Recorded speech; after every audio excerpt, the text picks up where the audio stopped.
we are in Melbourne at the MCG, and it's finals time again. And I remember as a youngster living over in South Yarra and coming across Fulton Park and coming across to the MCG and kicking a soft drink can all the way across. In those days it was very much tribal warfare. You had your different suburbs in the VFL and you barracked for a suburb. Now you may not live in the suburb, but you barracked for that team. And the players played for the jumper and they would bleed for the jumper. There's been a transition over the years of this playing for the jumper, but there's still that individual intensity. And what's happened is, as opposed to you play for your local suburb, or in the country you play for your local country town, to where the players these days have an inbuilt intensity themselves. And over the years we've seen touches of brilliance of players that would rise above the situation to force the game through. And I can remember being there the day Malcolm Blight kicked that torpedo that put North Melbourne in front of Carlton. And whether 60 metre to a 70 metre to most probably now it's a 90 metre torpedo punt that kicked that goal.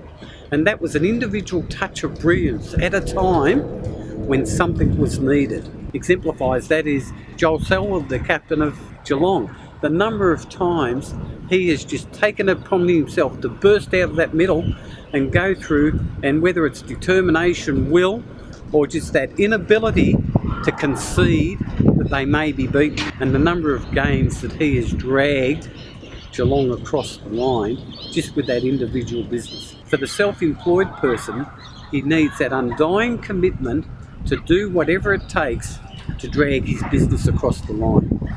And many times it's not necessarily doing what we need to do there and then on the spot, it's doing it beforehand. You see, like footballers have individual moments of brilliance, but the reality of it is they've most probably practiced it thousands of times. And so when that split second comes where they've got to burst out of a pack, or they've got to run around the flank and kick the torpedo, they've done it so many times in practice, it's automatic to them. And in business, that's what we need to apply. Not just doing the job, but practice making the decisions and learning how to make the decisions so that when the time comes that we're under pressure, we automatically just make that decision. And so when we commit ourselves to going into business, we also commit ourselves into learning what it takes to be in business and learning the attitudes and the personalities of people that have gone in the past that have had to make those decisions. A lot of it isn't luck. We say, oh, we're lucky, we're in the right place at the right time. Certainly there's an element of that. But there is also a lot of recognising the opportunity when it's there, developing ourselves at other times so that when we have to make the decision, we make it automatically.